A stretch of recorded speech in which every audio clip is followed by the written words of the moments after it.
Welcome back, everyone, to another episode of the Evidence-Based Hair Podcast. This is Season 6, Episode number 2. I'm Dr. Jeff Donovan. The Evidence-Based Hair Podcast is produced by the Donovan Hair Academy. It was created for the hair loss practitioner, and for all those who wish to dive into the fascinating and ever-changing world of hair loss. Each week I review studies that are changing how we think about hair loss.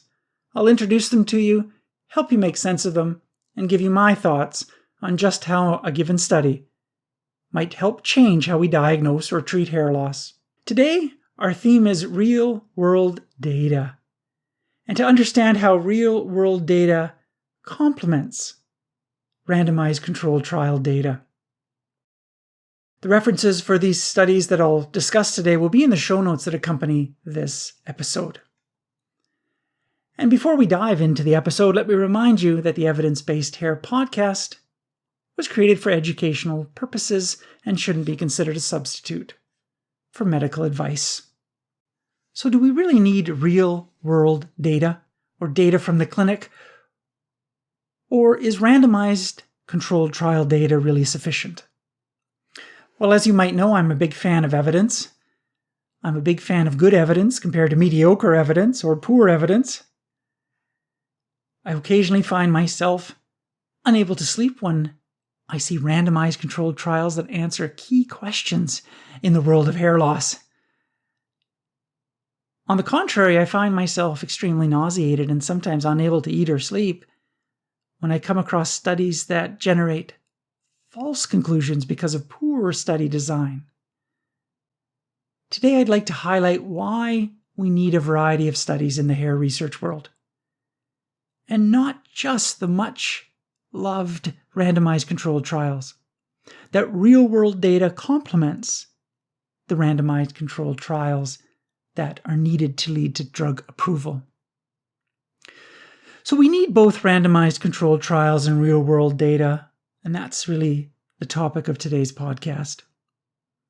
We often give RCT, or randomized controlled trial data, a big thumbs up when it comes to the types of studies that we need to generate good evidence. And that's true because randomized controlled trials really are very important studies, and they're often viewed as one of the best research methods to make meaningful understandings of the relationship between variables in clinical studies. But today I'd like to review why I feel that we need both randomized controlled trials and real-world studies in the field of hair loss, and why the two types of studies are in fact complementary. So first, let's talk about what are randomized controlled trials and what are real-world studies. Well, as you know, randomized controlled trials are prospective studies that measure the effectiveness of a specific intervention or treatment. It's a study that randomly assigns patients into an experimental group or a control group. And real-world studies, as defined by the FDA, are types of studies that are collected from routine patient care. Studies collected by looking in charts, looking in electronic health records, medical data claims, from disease registries, looking at actual clinical data from people that have gone through treatments in the clinic. Both randomized controlled trial and real-world data are both important. They both have their advantages and they both have their disadvantages. And I'd like to briefly review the advantages and disadvantages of both. Let's first start by talking about RCTs, or randomized controlled trials. So RCT data is generally viewed as the best method to try to determine a cause and effect relationship. RCTs provide the most reliable evidence on the effectiveness of an intervention, and they're widely viewed as the gold standard by which the efficacy of a drug is evaluated. And you're probably well aware that the FDA requires RCTs for most drugs to be approved. They need randomized controlled trials. The AMA Manual of Style, really a go-to for how studies are done, tells us that randomized trials generally yield the strongest inferences about the effects of medical treatments. And the AMA Manual of Style instructs us that randomized controlled trials may use terms such as effect and causal relationships. And that differs from observational studies, where the AMA Manual of Style states that observational studies cannot lead to causal inferences and should be described in terms of associations or correlations to avoid any sort of cause and effect relationship or wording. So that's really important because it reminds us that RCTs are powerful because they can lead to us to attribute cause and effect type relationships. So what are some benefits of RCTs? Well, they're great because they minimize the chances of bias and confounding. They minimize it, they don't eliminate it. And it's the best type of study to reduce bias and control for confounding. There are downsides to RCTs. Randomized controlled trials are highly controlled. They're standardized. They're highly monitored. They have specific inclusion criteria and exclusion criteria. So they don't necessarily represent all the patients that you're going to see next week or next month or next year. They represent a subset of very carefully selected patients. So they may not be generalizable, the results that is, to all patient groups. So RCTs offer proof of efficacy only under very controlled conditions. And it's possible that results might not reflect the effects of a treatment in the real world or in other groups of individuals that weren't enrolled in the trial as part of the inclusion criteria. Other disadvantages of RCTs is they're very costly. They have study coordinators, study nurses. They're carefully controlled at each step. Costs rise very, very quickly. RCTs evaluate only short-term outcomes. Some of the RCTs that we hear about in the hair world are 24 weeks, 36 weeks, 52 weeks. Some are longer, but most of those longer studies aren't RCTs, they're extension studies. So most randomized controlled trials against a placebo are fairly short. So they're not studies that provide us with long-term side effect data against a placebo. And so if you want to know if a drug increases the risk of cancer over the long run or heart disease or Parkinson's, you're probably not going to get that from an RCT because the RCT is too short. You're probably going to get that from real-world data. So there's probably never going to be a randomized, double-blind, placebo-controlled hair study that's going to show you that a hair loss drug increases the chance of cancer, because RCTs are not long enough. But real-world clinical data can help determine if there's a possibility of some sort of association. The other problem with RCTs is they often use convenient study endpoints. They often use study endpoints that are the best for the company or for the trialist to prove that a drug helps. Now, many of the endpoints are fantastic that we have in our trials of various types of hair loss. Many of the endpoints make sense. There's nothing really wrong with them. But we have to remember in randomized trials in the world, in cancer and heart disease and hair loss and neurologic disease, that endpoints are often chosen as those which are good for the trial to show a difference or a statistically significant difference between the placebo or the standard of care. And if a study can show that an endpoint occurs more commonly with the drug compared to placebo or some other comparator, then you have a success. And success means that it's more likely to receive regulatory approval. So that's important to remember as we're looking through RCTs. And as we go about together over time, together in the Evidence-Based Hair podcast, we'll talk a lot about RCTs as well as real-world data, and we'll talk a lot about endpoints. And we want to make sure we understand what is the primary endpoint, why was it chosen, and what are secondary endpoints. RCTs are not free of bias. They can have their own bias, and there's many types of bias. Allocation bias, performance bias, assessment bias, attrition bias. Nowadays, if an individual or a group is going to conduct a randomized controlled trial, they need to register it.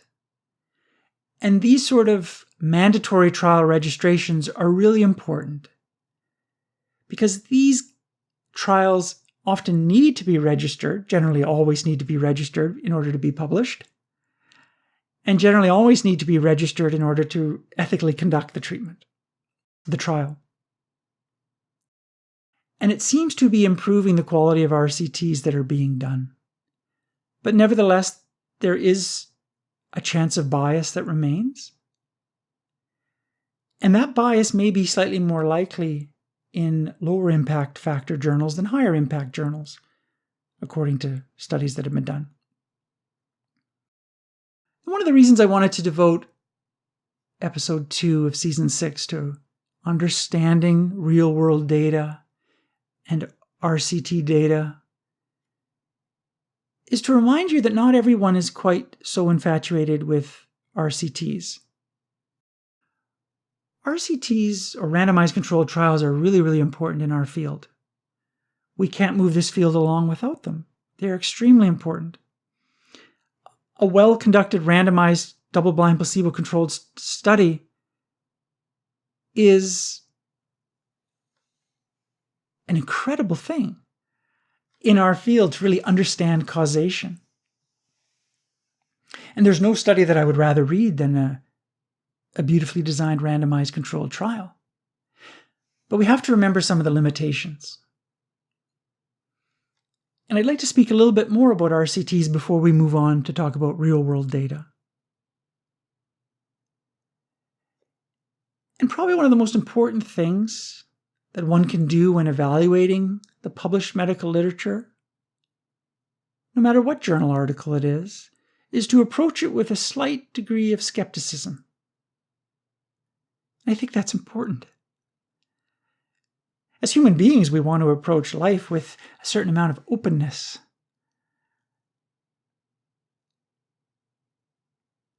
But when it comes to reviewing clinical studies, whether randomized controlled studies or observational type studies or case reports, we need to approach it with a certain degree of skepticism.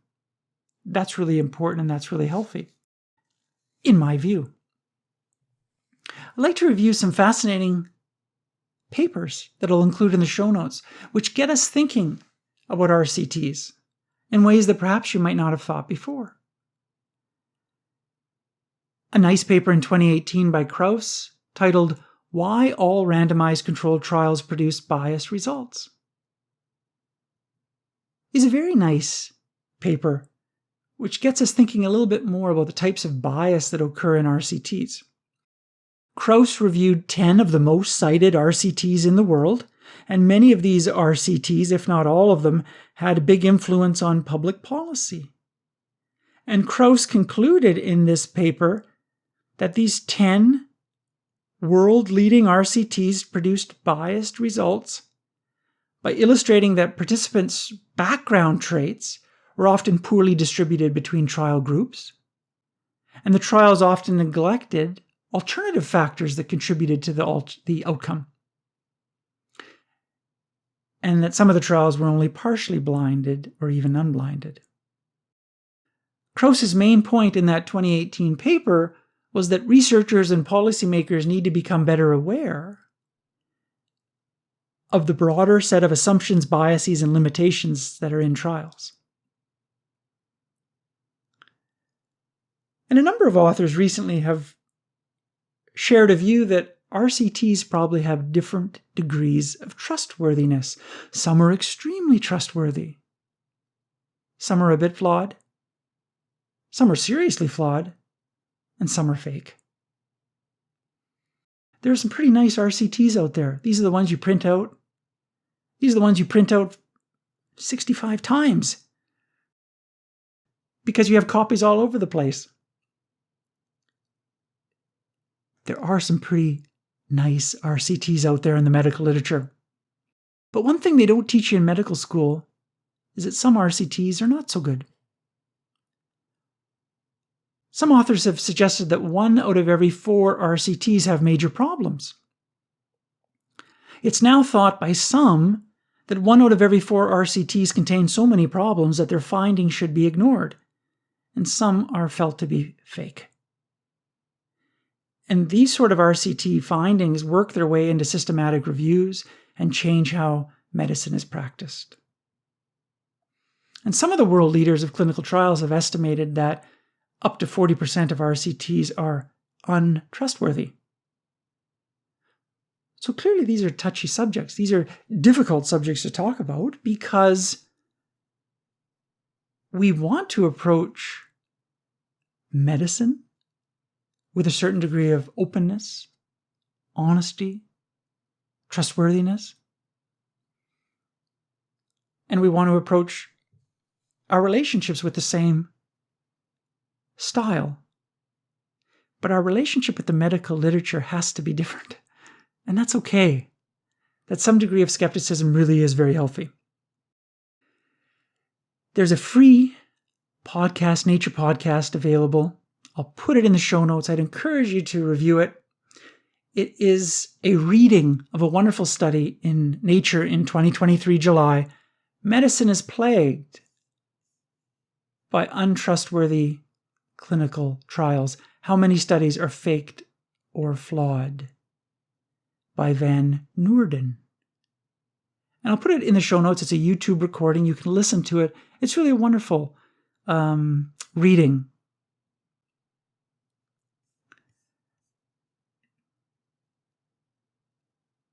The paper reviews a number of researchers that had looked at how much we can trust the medical literature. And if you don't know about John Carlisle, it's probably time that you do. Dr. Carlisle is a UK anesthesiologist. Dr. Carlisle is an anesthesiologist, but has another goal in his professional life to better understand how many studies are fake or flawed and how we can spot them. He's often been called the data detective. He's the editor of the journal Anesthesia. And in 2017, he set out to perform a study, and he published the study in 2021. And the study is called False, Individual Patient Data and Zombie Randomized Controlled Trials Submitted to Anesthesia, published in the journal Anesthesia. So in 2017, Dr. Carlisle decided to take a closer look at all the manuscripts that he handled as editor of Anesthesia, the journal Anesthesia. And he looked at all the randomized controlled trials. Over 3 years, he reviewed 500 studies. For most trials, he could not get access to individual patient data from the trial. The actual individual patient data entries. But he was able to get patient data for about 150 trials. And by studying individual patient data, or what's now come to be known as IPD, Dr. Carlisle felt that 44% of trials had some flawed data. Impossible statistics, incorrect calculations, duplicated numbers. And he felt that 26% of papers had problems that were so widespread that the trial was impossible to trust. That's 1 in 4. Carlisle went on to call these zombie trials. Zombie trials is a new term in the medical literature. They're trials that look like real research trials, but when you look closely, they're not. They're hollow shells masquerading as reliable information. And Dr. Carlisle estimated that 1 in 10 trials could be zombie trials. Dr. Carlisle proposes that seeing IPD, or independent patient data in trials, is so important to spot something that is not quite right. And he encourages editors of journals worldwide who publish RCTs to consider asking for IPD data. When Carlisle didn't have permission to access the raw data and could only look at summarized aggregated data in tables, he could only determine that 1% were zombie trials and 2% had flawed data. But when all the data was available, that number went way up. 26% seriously flawed, 44% with some significant problems. So in his 2021 paper, Carlisle writes in the conclusion of his abstract that he thinks, quote, journals should assume that all submitted papers are potentially flawed, and editors should review individual patient data before publishing randomized controlled trials. So do check out the very nice podcast in Nature 2023. I'll put the recording in the show notes. It's a very nice recording to listen to, some very fascinating information. And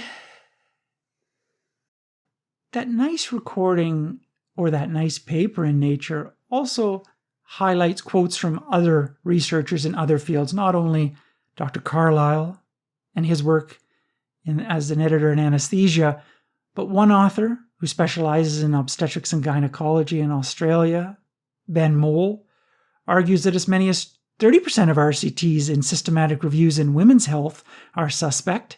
And another researcher, Ian Roberts, an epidemiologist at the London School of Hygiene and Tropical Medicine, states that, quote, if you search for all randomized trials on a topic, about a third will be fabricated.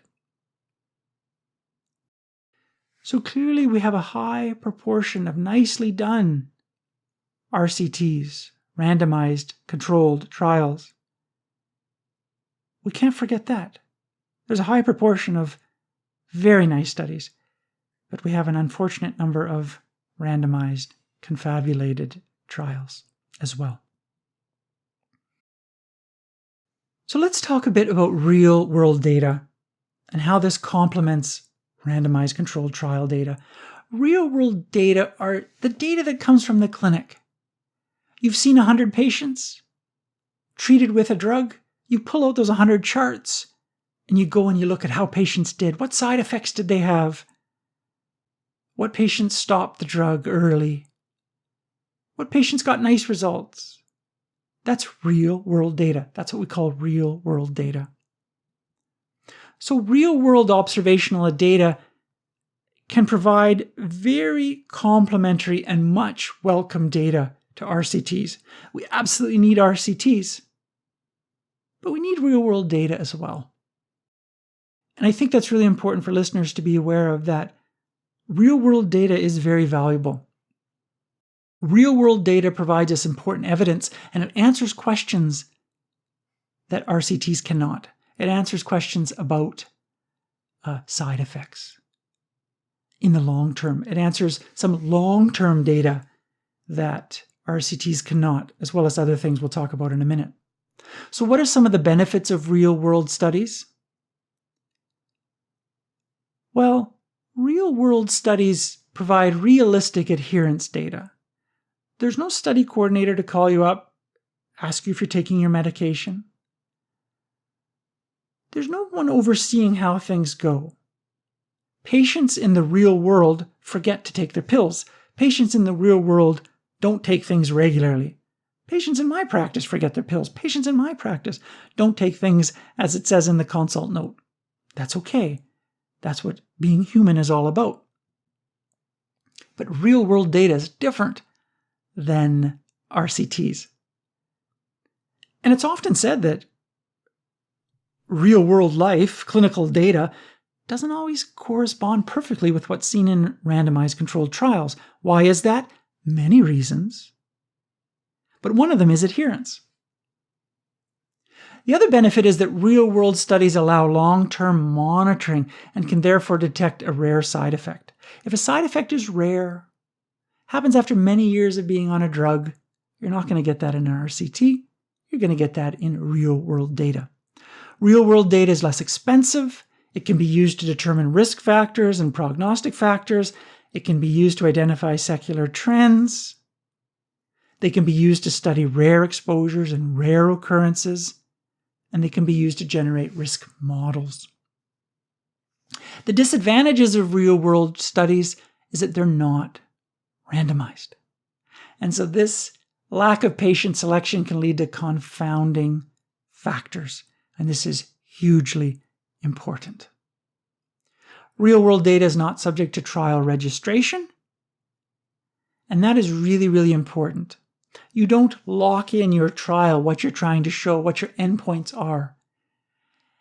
And absolutely that real-world data and some of the studies of observational design are subject to p-hacking. P-phishing is what it's called, subjective analyses and publication biases. We all know that data can be analyzed left, right, center, upside down to find some sort of a p-value that is significant.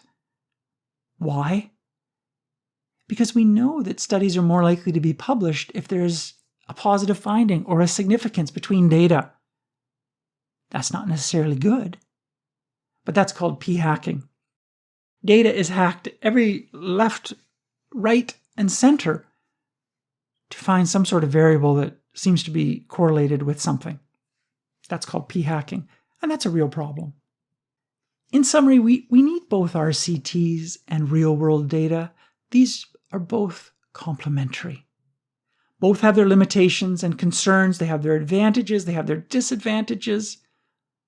And it's up to researchers and journals and ethics boards and trial registration committees and all of us to help understand these limitations. But real-world studies and RCTs are indeed complementary. That's all I wanted to speak about this week. I want to thank you for listening. Next week we're back. We're talking about several very interesting studies of oral minoxidil. And for those of you who are keen to review the references for next week's podcast, I'll put them in the show notes too. The references for this week's podcast will be in the show notes. To connect with our office, to learn more about the training programs of the Donovan Hair Academy, you can email us at info@donovanhairacademy.com. For those of you who are interested in joining me for the 2024-2025 Evidence-Based Hair Fellowship Training Program, I remind you that we're just 4 weeks away from the deadline to apply. And you can contact us at info@donovanhairacademy.com for more information. I'll look forward to seeing you back here next week for another episode of the Evidence-Based Hair Podcast.